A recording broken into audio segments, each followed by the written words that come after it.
You have single-handedly, for all these years, how many years have you been? 15 to 20 years. 15 to 20 years. You have single-handedly pursued the project that the Rebbe really urged us to do, and that is to get kids in public school to have a moment of silence at the beginning of the day. What is your experience? What is it? What is it all about, and what is it like? Well, let's begin with how you got started. Why did you take this project? I don't know if I can answer that question directly, but it all started when I saw a gem video of the Rebbe talking about this. I'm not sure it was the first time he talked about it or how many more times after that. I don't know. Anyway, when I saw it, I was just, I don't know if the word is overwhelmed, or I was just awed by the whole idea. And I said, wow, this is really something. And I'd like to look into this to see if anyone's doing it, how they're doing it, the common questions. So I searched around a little, and I found that except for a few Lubavitch teachers doing it in their classroom, nobody was doing this taking this as a major campaign. So I kept asking and asking, and I didn't find anyone doing it or wanting to do it or interested. So for some reason, I don't know why, I just kept going. Why, I don't know. So one of the things I did was, I said, well, how am I going to get kids to do moment of silence? First, I have to get a school to do moment of silence. And then if the principal agrees, then the kids will do it. So I said, how am I going to get to a principal? I don't know any principals. Weren't you a teacher? I was a teacher. Yeah, I was a teacher for a while in public school for about a year and a half. And this is just my experience as a teacher was just many years later after I was involved with this. So what I decided to do for some reason was go on Kingston Avenue and talk to the black people, the passers-by, and ask them what's going on in the public schools to get some kind of a feel. So after about 3 or 4 ladies or men, one lady says to me, you got to go to Mr. Long, PS 91. You got to go to him. 2 of my kids went there, and they went to graduate school from that place. You got to go to, she said it about 5 times. So I said to myself, fine, go to Mr. Long. How am I going to get to him? He doesn't know me? All these other questions. Not too soon afterwards, I don't know how long after that, I bumped into Shmaya Balberg. I don't know if anybody knows him, but he's very known in Crown Heights to be a big political activist. He knows about school boards, policemen, principals, the whole gamut. So I don't know how I bumped into him. I don't even remember. I started talking to him and I said, I have this and this agenda. Can you help me out? He says, sure, I know who Mr. Long is, and I'll set up the meeting for you. I said, fine. So he set up the meeting at 7 o'clock in the morning before school started at PS 91, which is located on Albany and East New York Avenue. It's an old public school building. We go in there, he's sitting behind his desk, and I presented my presentation. I said what I wanted. I wanted the school to do a moment of silence, and would he be interested? He says, hold on, silence? That's too close to prayer. If they catch anybody praying, you know what's going to happen? They're going to suspend them. Unless you get me a note from the chancellor, I can't do it. So I got a letter from the legal department of the Board of Education openly saying that this is allowed. And I brought that to the principal. He said, fine, now we can continue our discussion. So he says, well, what do you want me to do? I said, what I want you to do is to start the day off every day with a moment of silence. And then I want the kids to write letters after about a few weeks, after they get used to it, write some letters. And then I want you to have an assembly in the school to honor all the kids that wrote the letters with a nice certificate and a prize. Oh, then I didn't have the certificates yet. We just gave out prizes. So everything turned out the way we planned. We had an assembly, parents came, kids came, and I went up to the stage, the podium. I had a whole bag of prizes to give out to the kids with the best letters, right? And at that meeting, not only did the kids make spontaneous speeches from the podium, parents came up and started talking how excited they were about this whole project. So my wife was sitting in the back. She couldn't believe what was going on. She thought this is like a dream. What's going on? It's like yesh ma'ayin, from this to that. So after that, Baalberg wasn't finished. He brought me to a second school, PS 191, also in Crown Heights, the other end. And there I even had more success. Over there, I had a meeting with the principal. I gave the principal the presentation. She said, now I want you to go downstairs and give the same presentation to my staff. So I did that. After that, we had an idea to make a video and interview the students and the staff in this school. So I got someone from Crown Heights to take the video. Then I had someone make up questions. He's a statistician, and he's good at making up questions. And we gave out the questions to the staff on Friday or Thursday, and by Monday, when we're supposed to start the video, they were all ready to answer the questions. And we made the video, and it was edited. My niece is a very good editor. She edited the video, and it's on the website now. And that's the one I think you said that it was amazing that years back when you saw that video. That was the first video we made. Well, So my connection to this whole thing, the Rebbe spoke about this very intensely in the 80s. And at that time, all weekday gatherings, Farbrengens, that the Rebbe conducted was broadcast through satellite, whatever it was called, uplink, downlink. It was very cutting edge. yeah. I was doing the translating from the Yiddish into English. And every gathering, every Farbrengen began with a talk about educating for morality. Wow. And the Rebbe was so impassioned about it, you would think that it was his children who were going to public school, but his children don't go to public school. We have our own schools, religious schools. No followers of the Rebbe send their kids to public school.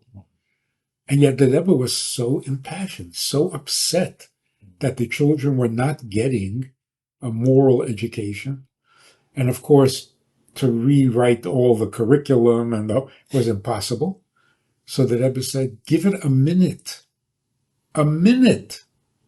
either with a prayer, or if that's not acceptable, a moment of silence.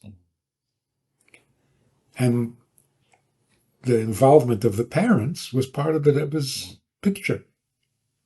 He said, who's going to give these kids material for what to think during that moment of silence? Well, they're going to come to their parents and say, I have a moment of seriousness. Like, what should I think that's serious? Well, that gets the parents involved. Now they have to think. So what did the kids say when they got up? Oh, no, I don't really remember what they exactly said, but they were very happy, excited. I mean, one of the interviews we had, to answer that question, not at that assembly, we had 3 assemblies so far. Hopefully we'll have some more. We interviewed kids after the assembly individually to find out if they were doing moment of silence outside the classroom, outside the school setting. So one kid says, my mother thinks it brings out the charisma in me, it says. And he says, my friends in Philadelphia, they like to hear about this too. They're going to start doing it also. So, and the kids are saying how it relaxes them, reduces the stress. And anytime there's a crisis, this is outside of school settings, they use a moment of silence to settle down. Little kids are saying it. And it's definitely has been backed by the two major hospitals back meditation for mental health. That's Mayo Clinic and Johns Hopkins University Hospital. It's openly Impressive. said. We also have a study from Harvard how meditation actually changes the physical makeup of the brain after a certain amount of time of doing it. And there's other studies in stress management books. Everything's backing this in a positive way. But only a minute? A Really? A minute can do that? Well, it's going to take a while to. A minute, could be a long time when you're talking about thoughts. In that speech, thoughts, you can accomplish something in a minute. That's everyone is assuming the Rebbe meant at least a minute. So actually, in the law that we designed, me and two other people, the law says a minute to 2 minutes. So it gives it a little more time. Even 2 minutes can make that bit. What did the parents say? What did they see? We haven't had one negative comment from any parent in 15 years. Okay. And not only that, I said this in another interview. We have a letter from a principal on PS 138. It's also in Crown Heights, where the principal writes, after we have the announcement, the parents drop off the kids, and the parents actually wait for the announcement before they go to work. They want to hear the announcement for themselves. There is nothing about this that's objectionable. You got to really search hard to find something. I don't think anyone can find anything wrong because it's all positive. Everybody wins. The child wins because he's mentally more balanced, more alert. His self-esteem is improved. He finds things in himself that he never knew that he had before, which is a very big thing. And the teachers are happy because the kids are now focused better. They got rid of the stress that they brought in from the house, right? Like one of the principals says, how are you going to teach these kids coming in from these houses where the mother was a drug addict or the father hasn't come home for 6 months? How are you going to teach these kids? That's why you got to give them a minute of silence to get rid of all the stress. It has all these positive virtues. And once a child has these positive elements, he's not going to commit suicide and no reason to pick up a gun. And because these above mentioned three negative behaviors all result from a lack of either one or more, all of these elements that we mentioned, all these positive elements that the moment of silence builds up in a person. Even the gun shooters, everyone's Muslim, they're all suffering from very, very low self-esteem. And that's why part of their mental illness is before they do what they have to do, they go and publicize it. What are they publicizing it for? But they feel so low about themselves that they can even publicize this, that they know they're going to get in prison if people find out about it. Even this they publicize. Anyway. Any idea what they end up thinking? What do they think? You're talking about what, 8-year-old? We're talking about mainly elementary school children. Yeah. So we have letters, which are beautiful, profound letters from the children. And it seems that a child, when you tell them to write down something, in this case, we asked them to write a little essay entitled, What Does the Moment of Silence Mean to Me? I mean, the kids write such deep emotional things that you wouldn't believe that a kid is writing this. Like one letter says, when I do the moment of silence, I think about the people in Trinidad who doesn't have shoes and clothes. So another kid writes, I'm quiet for my dad. I miss him so much. I wish he comes home. You read that letter, you can cry, The kids are writing actually what they're feeling at the moment. I miss my brothers and sisters. I so much appreciate what my mom is doing for me. One kid writes that the whole school is quiet while this is going on. One kid. one kid writes, "Thank you so much. I love it. I love it. Can you make it 2 minutes instead of 1 minute?" One kid writes. And they write how it relaxes them after they come back from recess. One school is doing it lunchtime, So even though they're supposed to do it in the morning, so the school decided to do it after the lunch recess. So the kid writes, "It's so relaxing and I feel so comfortable doing this, and I need this relaxation." There's one girl, I don't think she's even 10. She wrote in a letter, I think it's a Spanish girl. She wrote, "When I get the signal, I sit and I pray for all the kids in the class." So it shows not only are they thinking about themselves, they're thinking about other kids too, not just themselves, which is, it's quite pleasant to hear. And therapeutic. That's therapeutic. But amazing that a minute can do all of that. A minute of goodness. And that's a great point. Who would have thought? That's a great point.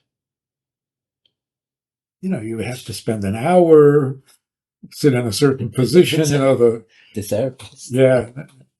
No, just a moment of wow. So how many schools do you have now? Well, let's go by the states first. I was zocher to get 4 states involved so far. Florida is mandated, the whole state. Arizona, the whole state. And Arkansas, the whole state. Which means every school in that state. Every school has to do it by state law. And in Alaska, we have 1 district in Alaska. And except for 1 state, I teamed up with the shluchim in those states. The shluchim, through their relationship with the legislators, who they invite to their events, Hanukkah, etc.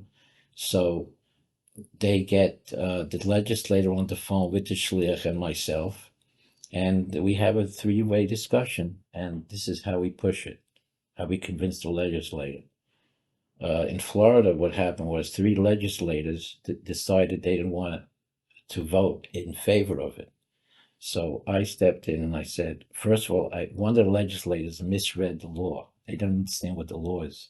I just want to parenthetically add that right now, the law is, according to the Rebbe's instructions, the kid, first of all, has to do a minute of silence. No one's allowed to tell the kid what to think, and everyone has to be quiet. The second thing is, the teachers have to encourage the parents to tell them to discuss what the child should think about. It's all in the state law. So Mr. Long, the principal, and Michal Schulman, the head of Ask Noah, all 3 of us put together the legislation.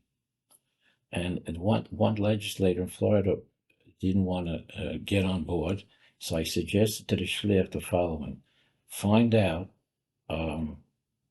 This is after, not right after, but they had, unfortunately, a mass shooting in Florida at a high school, and Douglas Stoneham High School, 22 kids were shot to death.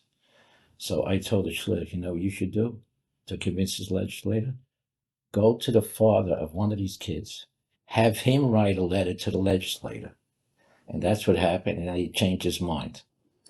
And in Arkansas, I don't know how this happened, but it was just hashgacha pratis. The Rebbe's kochas. I made 1 call to the state representative, Deborah Hobbs. It took about 3 minutes. And I said to her, I noticed that the moment of silence is optional in your state. Maybe you should make it mandated. And I told her why. She said, that's a good idea. She herself took the initiative and got it through both houses and passed. So sometimes it takes 1 call, sometimes it takes 25 calls. The school that I got in, a 3rd school that we had the assembly, it took me actually 25 calls to get through to the principal, Hmm. but we got such payrolls from that school, over 100 letters, a beautiful certificate written out to the children. How often does a kid get an honorary certificate in his school life? And we had an interview after the assembly. We interviewed about 5 or 6 kids discussing how much they use moment of silence outside the school hours. That's where the kid said, "My mother thinks it brings out the charisma in me." Where can people see this film? It's on the website, Which website? momentofsilence.info. Moment of Silence. .info. You'll see. And what can the average person do to help this project? The average person can. I'm here to help in any way. Just simply contact a school and give them a synopsis of what this is about. Tell them this is very simple. Briefly, what they should say is, "Hello, my name is so-and-so. Can I speak to the principal?" And when they get the principal on the phone, they should say something like, "I have a free program for the school that will help calm the kids down, reduce their stress, help their focusing, and help bonding with parents and siblings." And it only takes a minute. Well, I should add that. I tell them afterwards it's a minute somewhere in the presentation. I emphasize that this is free, so that right away relaxes the person. I'm not a salesman trying to push something. And so they'll either say yes, or they'll say no, or they'll say, "I'll have to contact so-and-so or think about it." So then you have to become the bugger, how do you call it, the nuisance, and start bugging the person. "Well, what happened? I called you a few days ago. We had a nice discussion." And you got to keep on bugging them. I feel May Palmer. I didn't reach May Palmer. Afraid to do. I reached 25 with somebody, but there's also a balance how many times you should call them and at what rate. Because you call them too much, you'll become a nuisance. You have to be a nice nuisance. So, and you write down who you spoke to, the date, and most of the time you will not get the principal on the phone because they're busy all day with all kinds of crises in the school. So sometimes you'll get the secretary or the guidance counselor or the PTA. You could try. I even started to try the nurse in the school. Someone told me. So one nurse actually had the gumption to get it once a week in the school, the nurse. So I experimented with that. I experiment with anything. The Rebbe says, "B'chol mokum shodom bagas." How do you translate that in simple English? Wherever you can have influence. Okay. So you told me once that there are universities that are doing this? Yeah. There's one college class in New Jersey that we got 75 letters from, college letters. I have about 4 or 5 on the website. I have another 50 at home. And those letters are more elaborate, more detailed, elaborate, and most of the kids are writing there that it relieves my college pressure. They're very interested. That was the first thing that they wrote.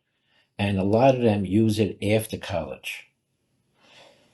And I'm trying to get the college campus shluchim involved. Wherever I see somebody, if I see a shliach, say, "You went to college," I tell them about it. It basically has taken on a life of its own. Sort of, yeah. All the shluchim know about this. Are schools calling you now on their own initiative? Schools are not calling me. The shluchim are calling me. We've reached out to Kenya. Kenya has a very interesting, serious problem. The problem there that's serious and interesting is the kids, there's very high competition over there to get into a high school or a technical school. So they have to cheat on exams. And they're not allowed to cheat. But if somebody catches them cheating and they penalize them, they end up burning down the school. That's what goes on in Kenya. So anyway, I made a few contacts there with teachers. One of them actually said that more kids, as a result of Moment of Silence, were able to pass the exam and get into these technical schools. And one of them invited me down to Kenya. He says, "Rabbi, you want to come down here? We'll give you food and clothing. I'll get a crowd for you." You know.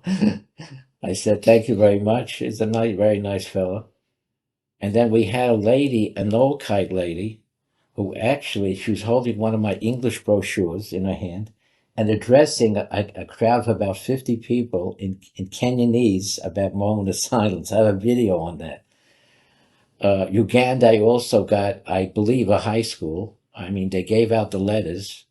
I spent money for 800 printed up syllabuses of Moment of Silence. They gave it out in Uganda. All these places are poverty stricken to know. You wouldn't believe the poverty there. It's unbelievable. In Ecuador, we have a connection there with an excellent connection, a very, very educated, intelligent Ecuadorian his job is to translate to make up the syllabuses for the Spanish schools in Ecuador, I think and other countries.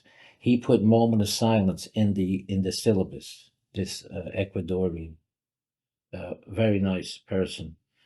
He mentions the Rebbe so many times you would think he's a from Jew. Ohio, we started, me and Mr. Long went down there, the principal, last year. We made a presentation in front of the Republican Senate about this.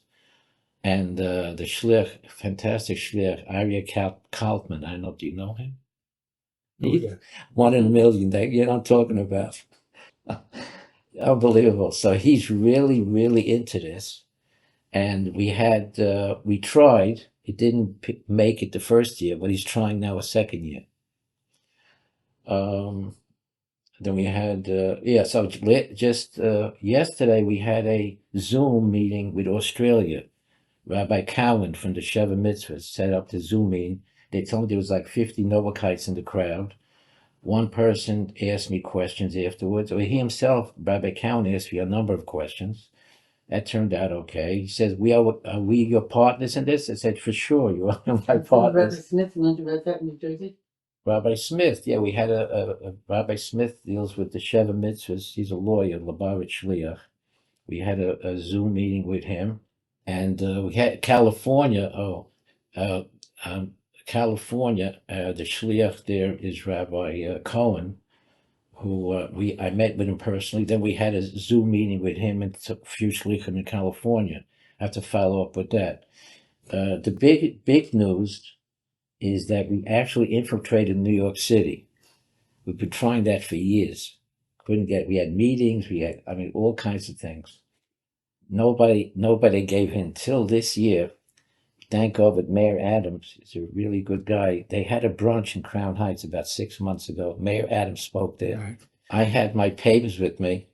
I went up and approached every person possible, up and down, hello, you know. So they had the head of the police department. What's the name of the head of the police department? Not the superintendent. I forgot what the title is. I showed her the letters, and I showed two assemblymen were there. They agreed to write mandated legislation. So I said, I called over, so what's doing with the legislation? Oh, it's being checked out. The draft is being checked out. This is going on for like 8 months already, still being checked out. So anyway, the main thing was not them, but I spoke to Mayor Adams' assistant, very, very cooperative, very nice fellow. And I told him what I want to do. I want to get a meeting with Mayor Adams about this, because he himself is for meditation. So he set up this meeting with a lady, Gillian Smith, she's the head of the New York City Board of Education of Health and Safety. We had a meeting, me, my wife, and Mr. Lawn with this lady. She was actually fantastically cooperative and lovely and open to the whole thing. And she said, we're willing to do a pilot program in New York City. After a month or so, she contacted a superintendent And this superintendent now is agreeing to do the pilot program. And this superintendent has 40 schools underneath her in this district. So 2 schools so far agreed and signed up already for moment of silence. The big thing is that what they want to do is after this 4 or 5 months of doing it, we're going to have a statistical survey of before and after of how the kids behaved, the math and reading scores, attendance, the whole column of statistics before and after. And if it turns out positive, like we want, we're going to showcase it to everybody else. So that's the big thing about that. Did you mention that Rabbi Rebbe? Oh, I think it's pretty important. Rabbis Rebbe from the Agudas Israel of America came to our house twice.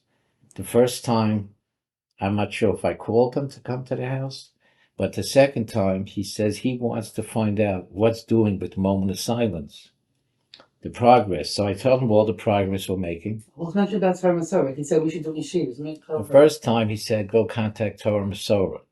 So I went to contact Torah Masorah, Rabbi Yanowitz, is that his name? The head of that. So he said I had to speak to the Ravs of Torah Masorah. So I think one Rav said, we have prayer already, we don't need moment of silence. I just let it go at that point. I didn't pursue it. Now Mr. Rabbi Rebbe came to my house a second time, and I told him all the other progress we've made with the states, with the schools. He says he's very impressed, and he actually wants it in the from schools. So he said the way you do it is try to get a few Lubavitch schools that are not politically oriented, and take the findings from those schools and cater it to some literature schools. So we actually got, before he told me this, we actually got a very, very positive report from a lady who taught in the Beis Yaakov school. The report was so positive. The people loved it. The parents got into it. They wrote the letters, and they were, full of simcha about it. And asked, "Can you write this down on a letterhead?" So she didn't want to do it. I just have the verbal testimony. But it's a lot of work here. There's actually a mechanic in Canada. Now, what's his name? I think his name is Cohen. He heard about what I'm doing. He wants to put it into Lubavitch schools. He says, why can't we use the moment of silence in Lubavitch schools? Sure. Right?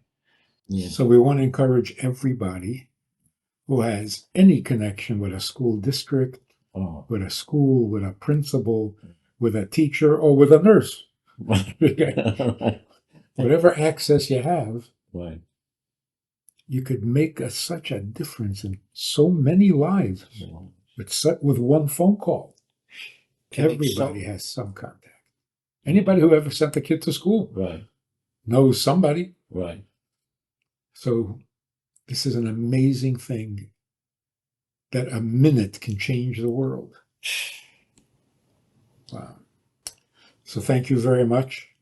You're an inspiration. And everybody should be inspired by now to do whatever they can. And they can contact you again at momentofsilence.info. That's the website. Great. But they can call me on the phone or send me an email. The phone number is 718-419-4817. Got that? You can put it on the screen. Yeah, and the email put on this is afsilence@gmail.com.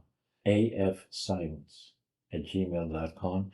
And I will certainly spend time with anybody who's interested in doing anything to whatever degree. I'm like a 24/7 consultant. Wow. You can call me any time of the day and night. Amazing. Thank you very much. Thank you.